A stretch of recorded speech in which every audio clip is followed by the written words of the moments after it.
The alarms faded as quickly as they began. Someone had stopped them. Elias didn't know who. Maybe the system glitched. Maybe someone higher up was watching and decided not to interfere. Either way, he didn't move. He stayed beside the alien, hands trembling slightly, watching as its breathing steadied. The alien's chest rose and fell slowly now. Its glowing red marks dimmed. Elias felt a strange pulse under his fingertips, like a heartbeat mixed with a low hum of energy. It wasn't human, but it was alive, he whispered. "That's it. You're okay." The creature blinked again. Its massive claws curled slightly, not in anger but in exhaustion. Elias noticed one of the wounds had stopped bleeding completely.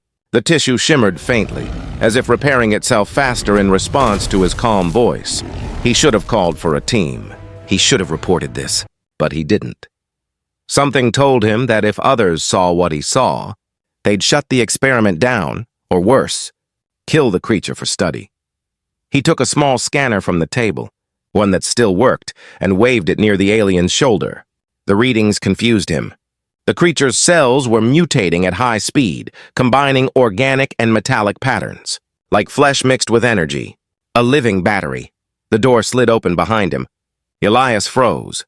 Captain Lyra Hahn stepped in, still wearing her black uniform. She looked sharp and tired, the kind of woman who'd seen too many wars and too few peaceful mornings. Her eyes locked on the scene. Elias standing inches from the alien awake watching him. "What are you doing here, Doctor?" she asked quietly. "Saving a life," Elias said. "That thing killed 50 soldiers on Vereen 9. Elias didn't look away from the alien. "And maybe it didn't want to." Lyra's jaw tightened. "Step back!" The alien growled low again, not at Elias, but at her. It was the kind of sound that vibrated through the floor. Elias raised a hand. "No, it's scared."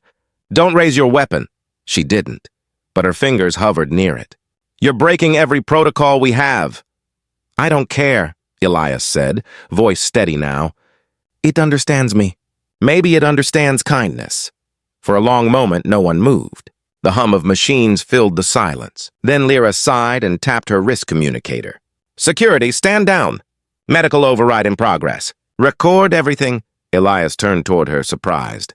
"You're letting me continue?" She shrugged slightly. "I've seen too many things die.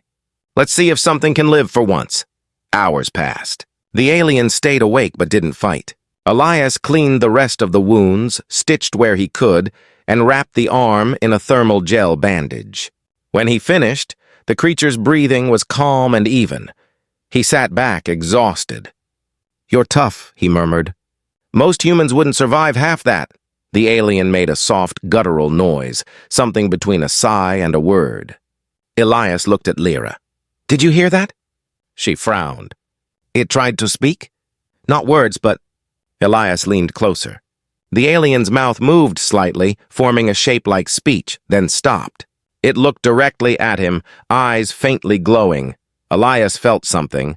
Not sound, not touch, more like a thought brushing the edge of his mind. A voice, deep and broken. Pain. No more. He froze. "Captain." "It's communicating. Telepathically." Lyra took a step back. "You sure you're not imagining that?" He shook his head. "No. It said something about pain." She looked at the creature warily. "Then it's smarter than we thought."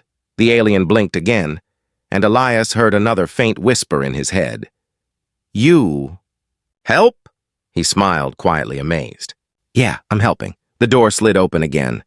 This time it was Dr. Ren Thalos, the lead xenobiologist, a thin, sharp-faced alien with silver eyes. "What is this?" he demanded, his voice cold and precise. "Who authorized human interference in the specimen chamber?" Lyra turned toward him. "I did."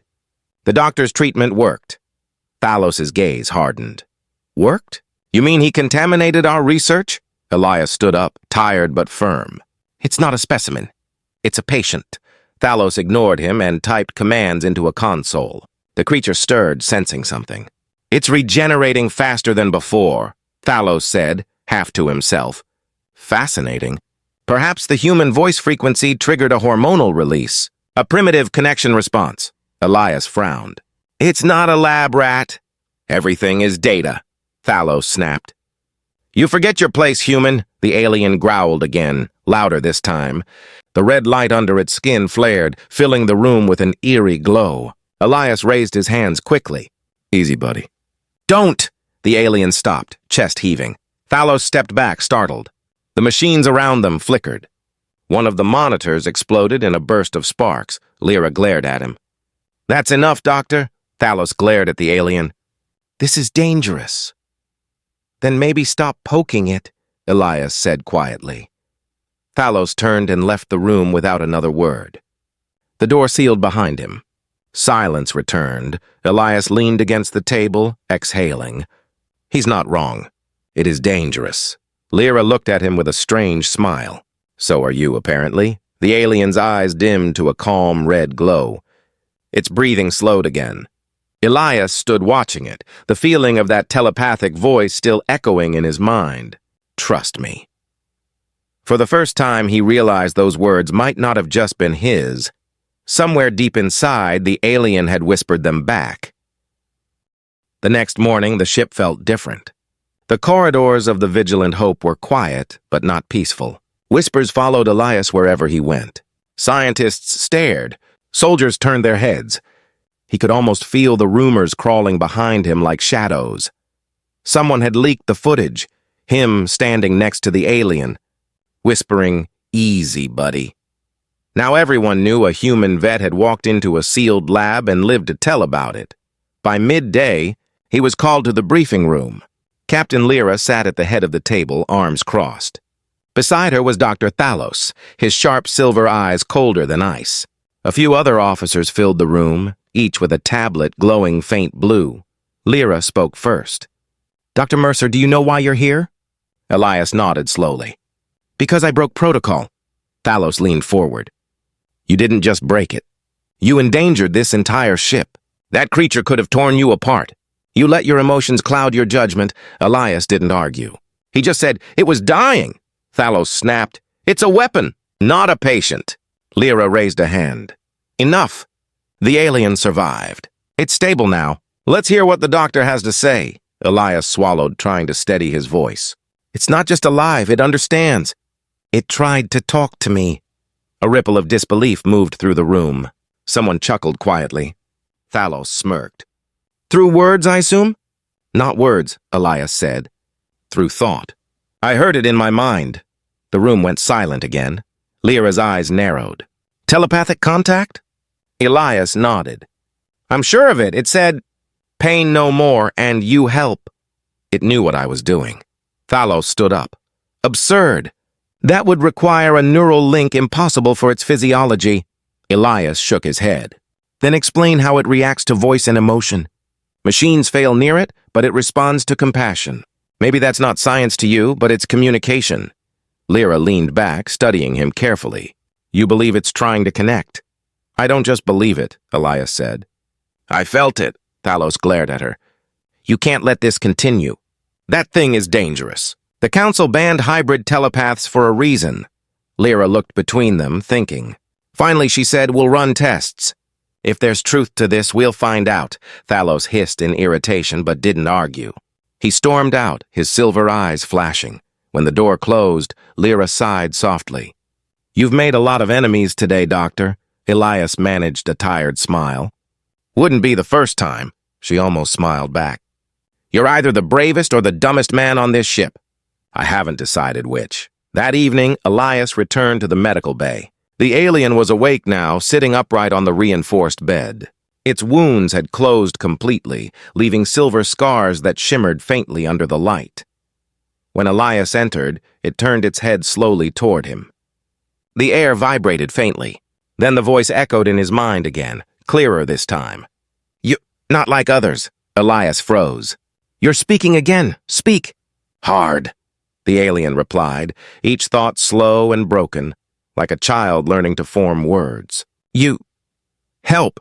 Elias stepped closer. You can understand me. Yes. The word hit him like a shockwave.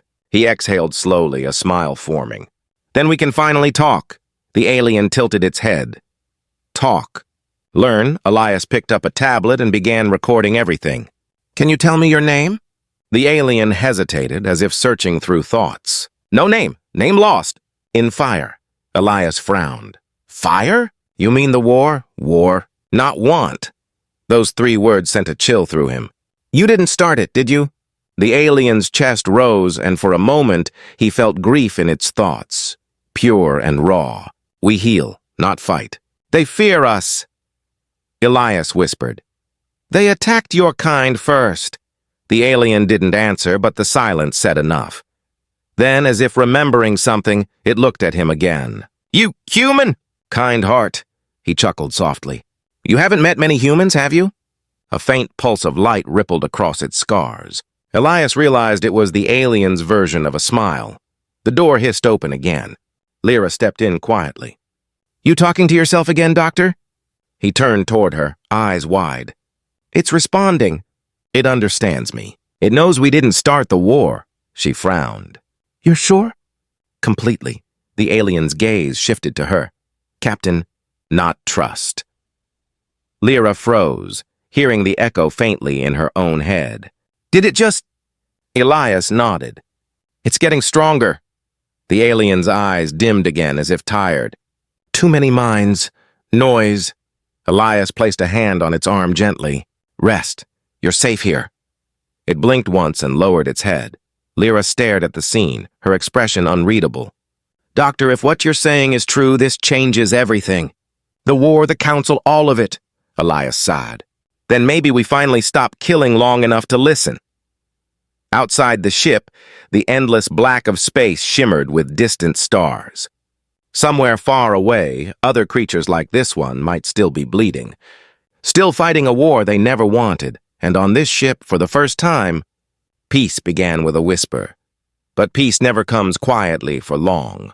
Far below the ship's orbit, deep in the shadow of a dead moon, something ancient stirred awake, watching, waiting. The alien wasn't the only one that had heard the human's voice. The days that followed were uneasy. The vigilant Hope floated in orbit around a dying planet, its engines silent, its crew restless. Every rumor started with one name, the alien. Soldiers whispered it in the mess hall. Scientists argued about it in the corridors. Some said it was a spy. Others said it was a miracle. Elias didn't care about either. He just wanted to understand it. He spent every hour in the med bay, running quiet scans, taking notes, asking gentle questions. The alien answered slowly, like it was learning how to think in human rhythm. Each day, its words grew clearer, its eyes brighter. It had started calling him Elias. Hearing his name from that deep, echoing voice always sent a strange warmth through him. Lyra visited often now, too. She still didn't trust the creature completely. But she trusted Elias, and that was enough to keep the guards outside instead of inside the room. One evening, as the ship's lights dimmed to night mode, Elias sat across from the alien. He was tired, but his curiosity wouldn't let him stop. You said before that your kind didn't want the war, he said softly. Then why did it happen? The alien was quiet for a long time. Its eyes dimmed. When it finally spoke, the words came slowly, heavy with memory. We healed the sick. Across stars, not soldiers, not fighters. But one day the others came. Elias leaned forward. Which others? Those who made us. The words sent a chill through him. You mean humans? No. The alien shook its massive head. Older. Builders. They used us. Made war with our blood, we ran. They hunted. Lyra, who'd been standing quietly by the door, took a step closer. You're saying your species was created as weapons? Yes, Elias whispered. And the wounds, the glowing marks, control marks. To bind us. The room fell silent. Elias looked down at the scars on the alien's chest, realizing they weren't battle injuries. They were shackles. Lyra's voice was barely a whisper. Then who's fighting us now? Not us, the alien replied. Copies, empty ones. No minds, only orders. Elias stood frozen. Clones, Lyra frowned. You're telling me the war we're fighting isn't against your real people? War is lie. Those 3 words seemed to echo through the whole room, heavy and certain. Elias ran a hand through his hair, trying to think. If what you're saying is true, someone's creating those clones and sending them to attack us. But who? The alien lowered its head. They return. Builders. Lyra's jaw clenched. And they're still out there? Yes. Elias exhaled slowly. Then this war isn't between humans and your kind. It's between creators and everyone they left behind. The alien's eyes glowed faintly, a soft light like embers. You understand? A faint rumble shook the floor beneath them. Lyra looked up immediately. That wasn't internal. The comm unit on her wrist beeped. Captain Hahn, came the voice of the bridge officer. We've detected a large object entering orbit. It's not one of ours. Lyra's expression hardened. Raise shields. Get visual. Elias looked at the alien who had gone completely still. Its voice echoed in his head again, sharp this time, full of fear. They found us. Who? Elias asked. Builders. The ship trembled again, harder this time. Lyra tapped her comm. Bridge, report! Captain, came the strained reply. Unknown vessel approaching fast. Size massive. It's not responding to any calls. Energy readings are off the charts. Elias turned toward the alien. What do they want? To finish what they started? Sirens wailed. Red lights filled the corridor outside. Lyra looked between Elias and the alien. We have to move it. If they're here for it, this ship isn't safe. Elias nodded, already grabbing the medical restraints. But the alien stood on its own, towering over both of them. You shouldn't move, Elias said. No time. The alien's voice was strong now, filled with urgency. They see through me. They track my mark. He realized what it meant. You're a beacon, the alien nodded slowly. They will destroy this ship to take me. The deck shook again, harder this time. Outside the window, flashes of light lit the sky, the builder's ship descending through the blackness like a glowing storm. Lyra shouted over the alarm, Bridge, prepare to jump. We're leaving orbit. The reply came broken through static. Engines disabled, Captain. They hit us with... The voice cut off. The ship jolted sideways. Elias crashed into a console. Sparks flew across the lab. The alien moved between him and the debris, shielding him with its massive body. Lyra pulled Elias to his feet. We have to get out of here. He looked at the alien. Come with us. It shook its head. No, if I stay, you live. Elias's throat tightened. No, we can't just... Trust me, the same words again. The same calm tone he'd once used on it. Before Elias could argue, the alien slammed its massive hand against the wall console. The lab door sealed shut. A bright field shimmered around it, an energy barrier. Elias! Lyra shouted, pulling him toward the exit on the far side. We need to go now! Through the barrier, Elias met the alien's glowing eyes one last time. You'll die! He yelled. Better me than you! And then the alien turned toward the window as the builder's ship loomed above, its light swallowing the stars. The Vigilant Hope trembled as a beam of white fire struck its hull. Lyra dragged Elias through the emergency corridor, alarms screaming. He looked back once, just once, and saw the med bay consumed by light. But in the brightness, he swore he saw the alien still standing tall, hands raised. Not fighting, just waiting for the builders to finally face what they had made. The silence after the explosion was worse than the sound. Elias woke to darkness. His ears rang, his chest ached, and smoke filled the air. The hallway around him was twisted metal and flickering lights. Somewhere far off, alarms still wailed weakly, like a dying heartbeat. He blinked through the haze. Lyra? A cough answered from behind a fallen beam. Still here, she said hoarsely. She pushed herself free, her uniform scorched, hair matted with soot. What the hell just happened? Elias coughed hard. They hit us. The builders. He stumbled to the nearest control panel and tried to wake the system, but the screen stayed dark. Power was gone. The ship was dying. Lyra looked at the cracked wall window.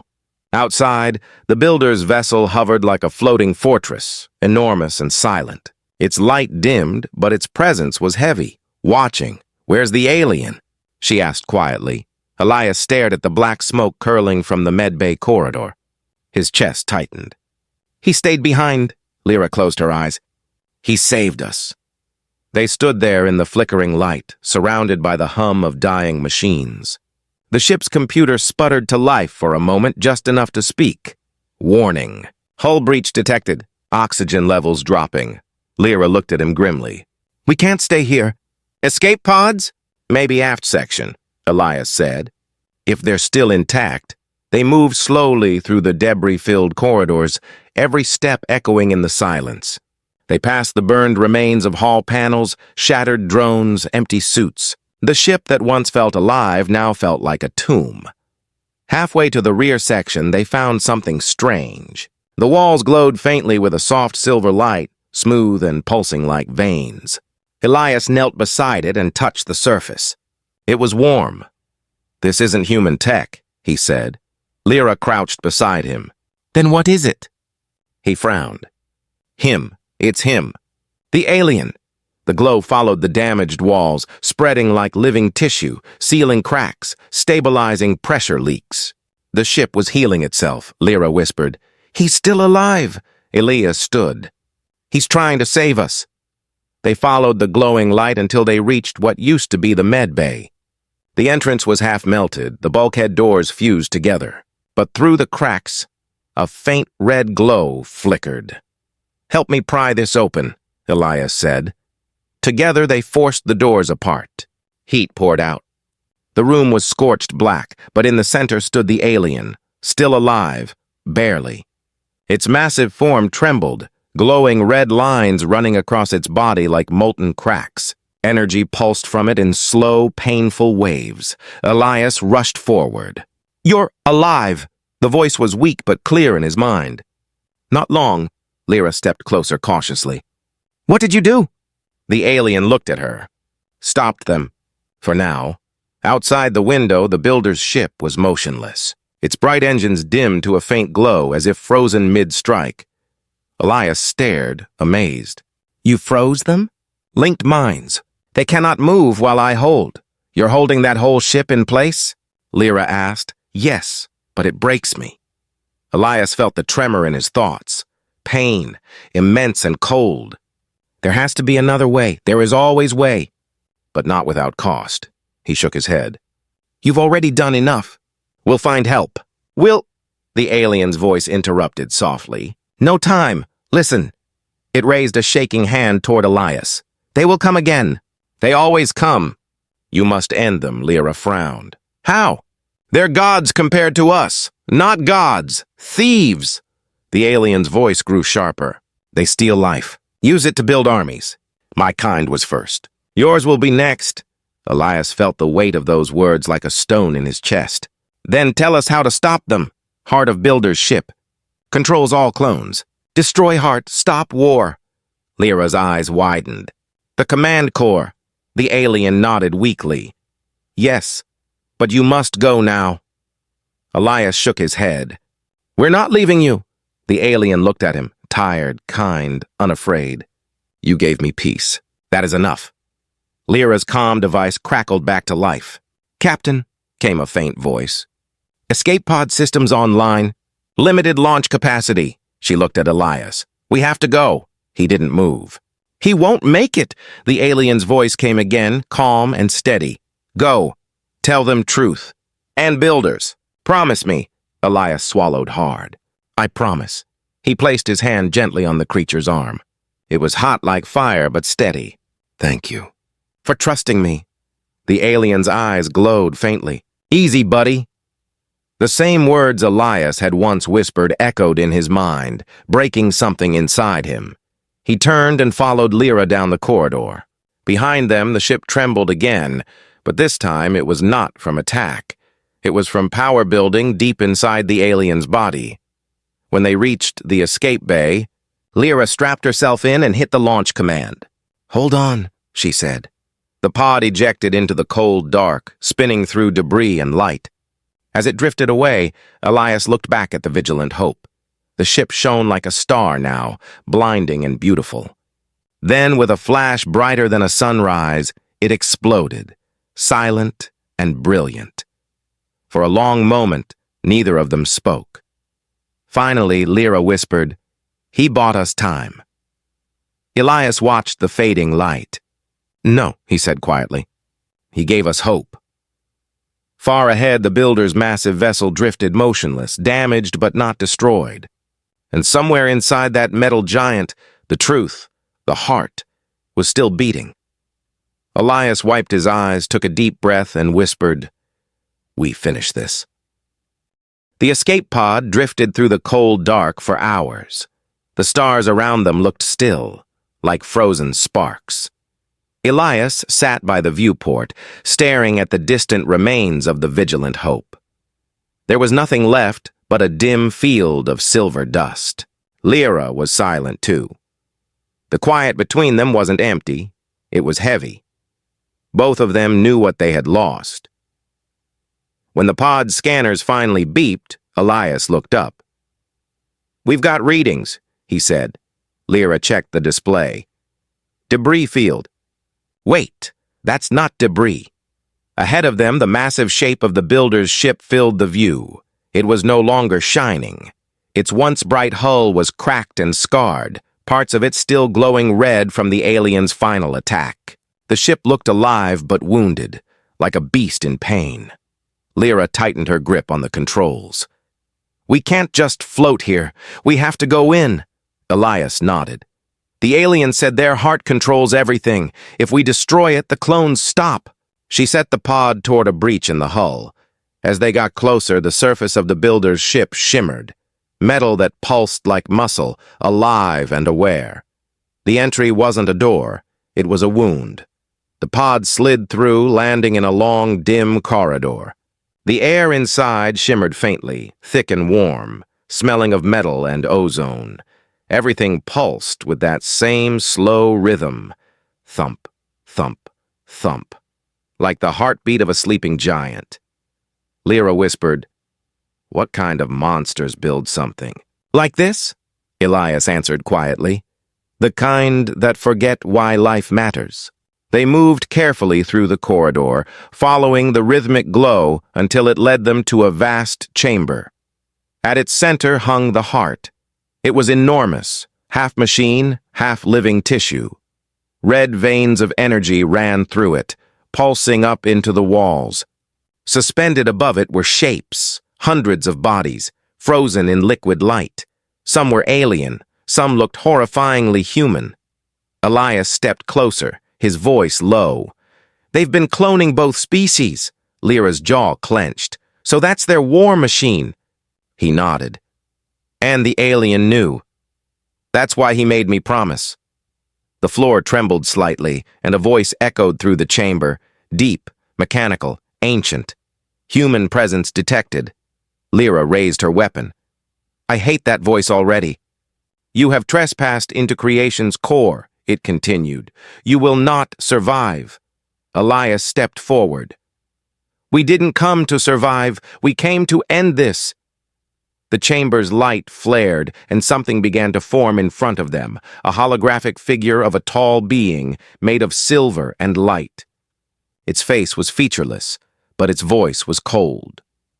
"You are broken things. You were meant to serve, not resist." Elias stared at it. "You made them slaves. You turned life into machines. Life exists to serve order." Lyra aimed at the heart. "Then let's introduce a little chaos." Before she could fire, metal tendrils erupted from the walls, lashing toward them. She rolled aside, shooting one down. Elias ducked behind a console. "We can't just shoot it. It's regenerating." Then, through the chaos, a faint voice brushed Elias's mind. Familiar. Gentle. Elias. He froze. "It's him." Lyra looked over. "What?" "Use me," the alien's voice said. "I left peace behind. In you." Elias touched his chest, feeling a faint warmth there. A mark, glowing softly beneath his uniform. The alien's final energy. Join with ship. I will guide. End them. Elias closed his eyes. "I trust you." He reached out toward the console, pressing his hand against it. The warmth spread instantly, through his arm, his chest, his mind. Images flashed. Stars, planets, the builders, the aliens' memories. Pain and beauty mixed together like light. The ship screamed. The holographic figure shattered. Lyra shielded her face as red lightning tore through the chamber. The heart began to pulse violently, faster and faster, every beat louder than the last. Elias fell to his knees, gasping. He's doing it. Not me alone, the alien whispered in his thoughts. Us. The light consumed the chamber. The ship shook violently, its outer layers peeling away into dust. The clones in their chambers dissolved, turning into harmless streams of energy that faded into the void. Lyra dragged Elias toward the pod. Come on! He's burning it from the inside! They dove into the pod and launched just as the entire vessel imploded. The explosion wasn't fire. It was light. Soft, golden light that spread outward like dawn. When it was over, only silence remained. The pod drifted among the stars once more. Lyra sat breathing heavily, eyes wide. Did we do it? Elias looked out the window. The sky was clear. No warships, no signals. Just the quiet hum of peace. He smiled faintly. Yeah, we did. She leaned back, staring at the stars. That alien of yours, he saved more than just us.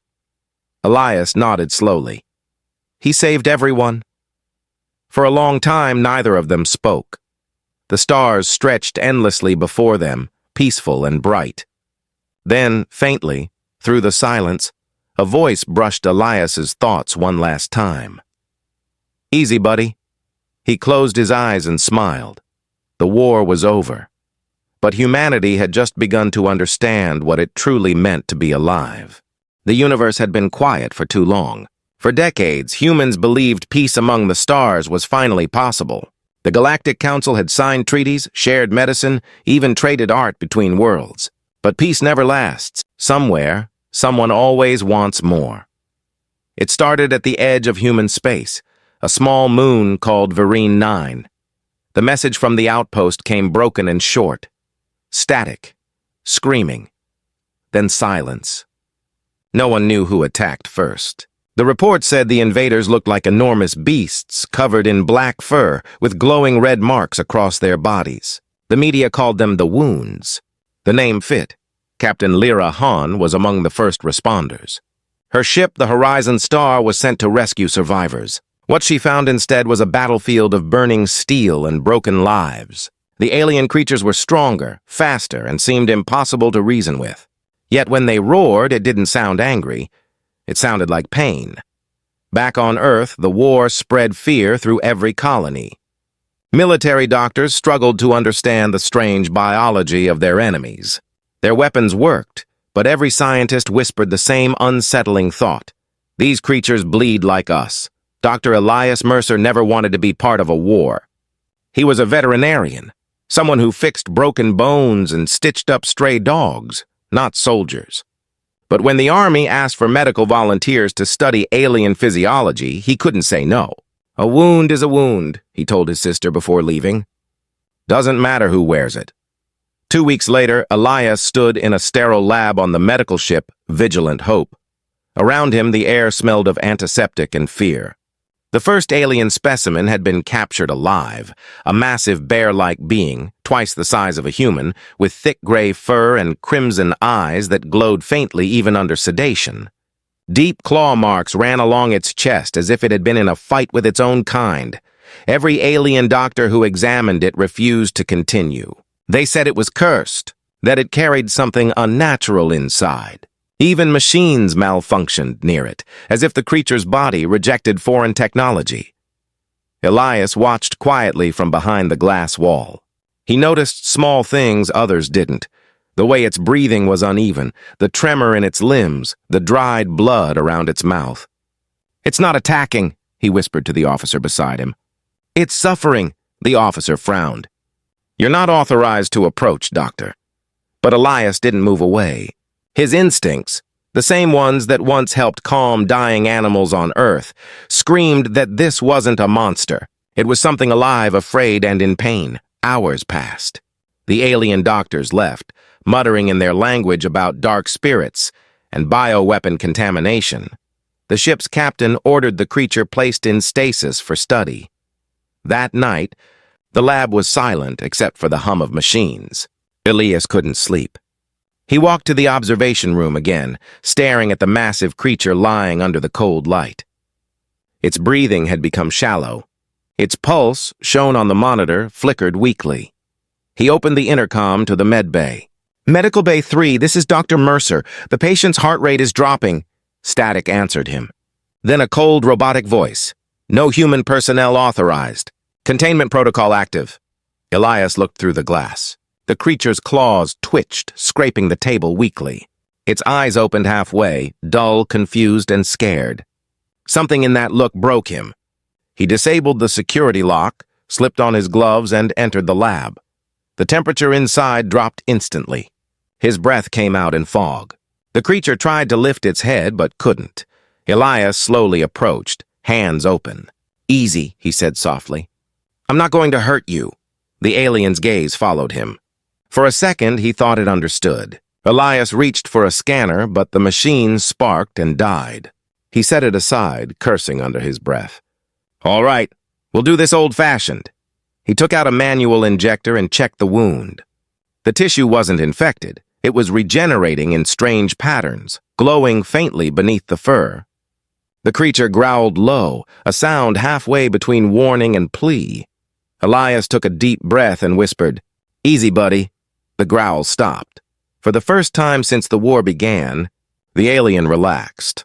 Elias kept working, cleaning the wounds carefully with his gloved hands. Every few seconds he spoke, not in commands, just quiet reassurance. "You're all right." "You're not alone." The creature blinked slowly, like a tired animal that finally stopped fighting. Outside the lab, alarms began to flash red. "Unauthorized access detected." Security forces ran toward the med bay, but inside, man and alien stood in silence. One bleeding, one healing. Two lives that were never supposed to meet. And yet, something in that moment shifted. The war wasn't over, but the story of peace had just begun.